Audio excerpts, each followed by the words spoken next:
अक्षय तृतीया, है ना, अक्षय तृतीया।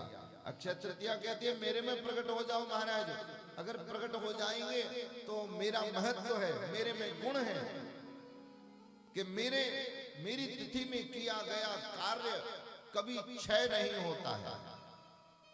अक्षय, दो ही तिथियां बताई जाती हैं अक्षय, एक तृतीया आती है अक्षय और दूसरी नवमी आती है अक्षय। तो तृतीया ने कहा बोले हमारे में प्रकट हो जाओ, भगवान ने उसको भी लाइन में लगा दिया, बोले ठीक है बताएंगे।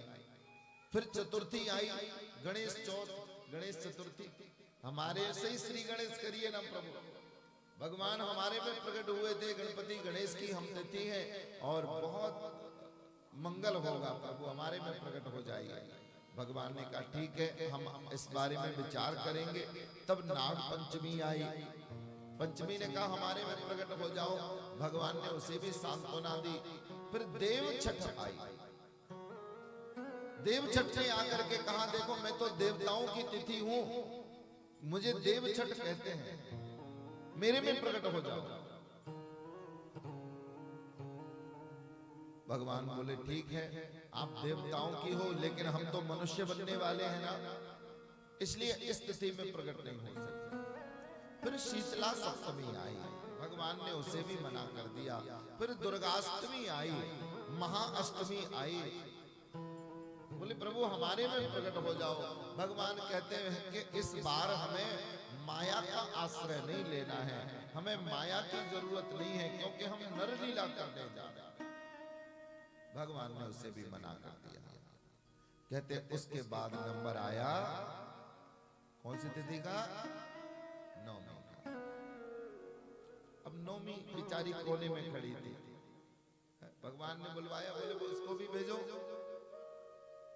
पार्षद लेकर के गए नौमी को। तो कहते हैं नौमी जब आई थी ना तो बिल्कुल बहुत ही सिंपल सादा वस्त्र पहने हुए, श्वेतांबर पीतांबर पहने और रोती रोती भगवान के पास आई। भगवान ने कहा तुम क्यों रो रही हो? बोले प्रभु ये प्रसन्नता के आंसू हैं कि मुझे आपका दर्शन मिल गया, दुनिया में मुझे कोई पूछता नहीं है क्योंकि मैं रिक्ता तिथि हूं। नौमी तिथि को रिक्ता तिथि, खाली तिथि कहा जाता है।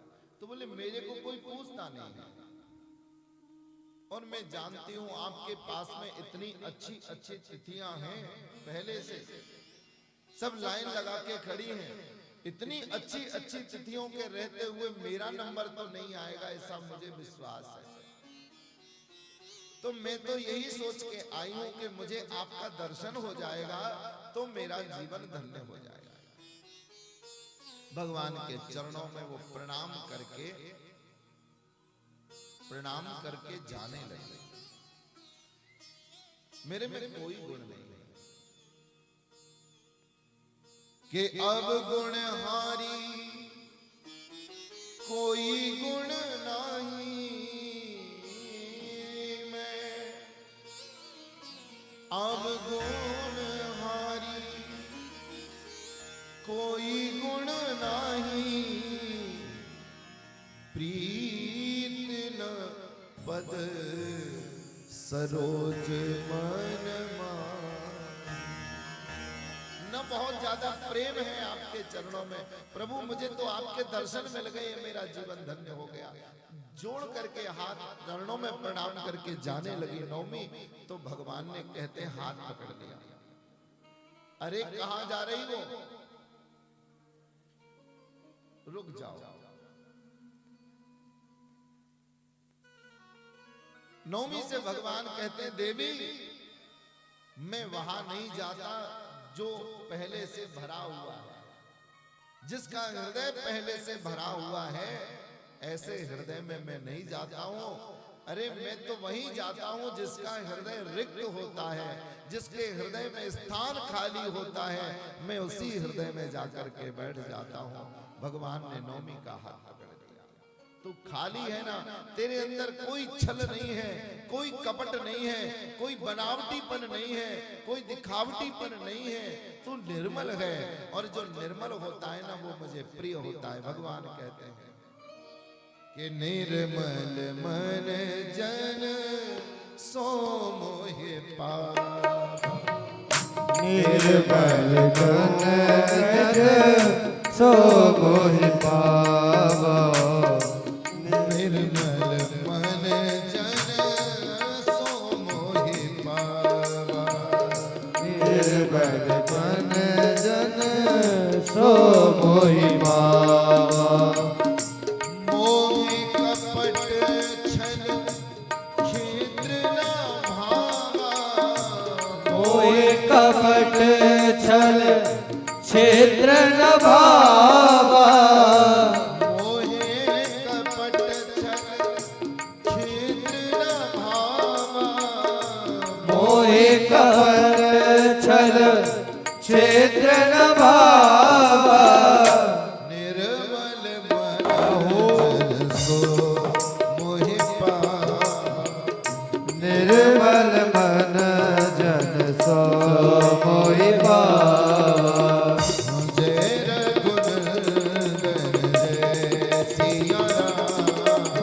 जय रघुनंदन जय सिया राम। भगवान मेरे में प्रकट होंगे, बेचारी नौमी तो नाचने लगी। मैं तो हरि के रंग रंगी, हाय मैं तो हरि के रंग रंगी,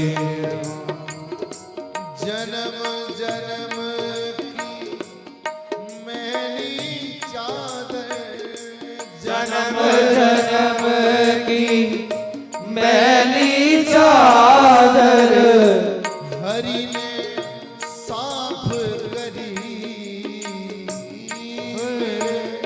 हरि ने साफ करी, मैं तो हरि के रंग रंगी, मैं तो हरि के रंग रंगी, मैं तो हरि के रंग रंगी, मैं तो हरि के रंग रंगी।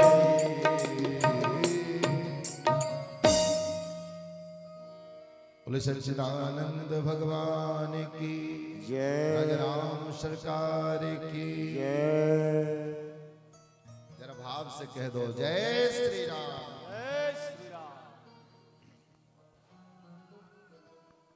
सजनों, नौमी तिथि को भगवान ने पकड़ लिया। देखो नौमी को पकड़ा है क्योंकि नौमी रिक्ता तिथि है और नौमी की विशेषताएं जो है ना वो बड़ी विलक्षण है।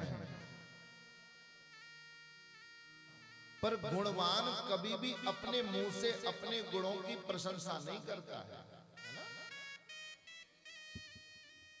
दुनिया उसके गुणों को बताती है।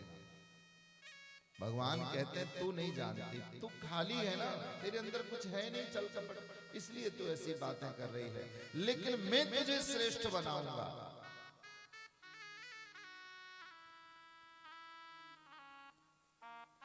भगवान ने नौमी को पकड़ा और नौ की विशेषता होती है महाराज कि नौ की जो तिथि है या नौ का जो अंक है वो स्थिर अंक होता है, वो बदलता नहीं है।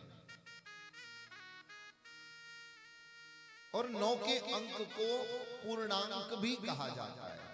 तो भगवान है ना, परमात्मा आ रहे हैं, कौन आ रहे हैं? बोले पूर्ण ब्रह्म आ रहे हैं, इसलिए वो पूर्ण तिथि को आ रहे हैं। नौ के आगे कोई गिनती नहीं होती है मेरे भाई। गिनती कितने तक होती है? 9 तक। 9 के आगे गिनती खत्म है। 9 के बाद 10 आएगा तो बिना 1 के 10 नहीं लिख सकते। आप लिख सकते हैं क्या? 11 लिखना होगा तो एक बार एक को ही 2 बार लिखना पड़ेगा, लेकिन 9 से आगे गिनती नहीं। वो 9 का अंक जो है वो ज्योतिषीय शास्त्र के अनुसार पूर्णांक कहा जाता है। भगवान पूर्ण ब्रह्म आ रहे हैं, इसलिए पूर्ण तिथि को आ रहे हैं। 9 की विशेषता, 9 का अंक कभी बदलता नहीं है। देखिए 9 में 9 जोड़ेंगे तो कितना होगा 18, और 8 और 1 को जोड़ेंगे तो 9 हो जाएगा। ऐसे ही फिर 18 में 9 और जोड़ दीजिए 27 हो जाएगा ना। 27 को जोड़िए 7 और 2 9, तो वो 9 का अंक हमेशा 9 का ही रहेगा, वो बदलेगा नहीं। माने राम जी कहीं भी रहे, चाहे वन में रहे या अवध में रहे या लंका में पहुंच जाए रावण का दहन करने के लिए, लेकिन राम जी की मर्यादा, राम जी का चरित्र, राम जी की वाणी कभी बदलेगी नहीं। वो हमेशा संसार को प्रेरित करती रहेगी। और जो कभी नहीं बदलने वाला है वो कौन है? बोले वो सत्य है जो कभी नहीं बदलता, अपरिवर्तनीय सत्य। इसीलिए प्रभु को सच्चिदानंद कहा जाता है। भगवान प्रभु श्री राम नवमी तिथि को आए और दिन के 12 बजे आए, है ना, अभिजीत मुहूर्त में। नित्य ही 11:30 बजे के लगभग से 12 बजे के आसपास तक अभिजीत मुहूर्त माना जाता है। ये अभिजीत मुहूर्त बड़ा ही पवित्र और शुभ माना जाता है। कोई मुहूर्त नहीं मिलता है तो अभिजीत मुहूर्त में भी कार्य कई बार कर लेते हैं। भगवान अभिजीत मुहूर्त में आ रहे हैं, अजेय होकर के आ रहे हैं और दिन के ठीक 12 बजे आ रहे हैं। जब 12 बजते हैं तो महाराज सूर्य सीधा शीश के ऊपर आशीष देने आ जाता है। भगवान सूर्य वंश में आ रहे हैं, इसलिए ऐसे समय आ रहे हैं जब सूर्य नारायण का आशीर्वाद उन्हें सीधा उनके शीश पर पड़े, सूर्य वंश का कुल, सूर्य कुल की वृद्धि हो सके। और जैसे भगवान का जन्म हुआ, सूर्य नारायण भगवान वहीं आसमान में रुक गए, खड़े रह गए, भूल गए चलना। इतनी प्रसन्नता, मेरे कुल में प्रभु ने अवतार लिया है, मेरे कुल को, मेरे जीवन को, मेरी परंपरा को धन्य कर दिया। आज रघुकुल धन्य हो गया, जो स्वयं पूर्ण ब्रह्म आज यहाँ राम के रूप में अवतरित हुआ है।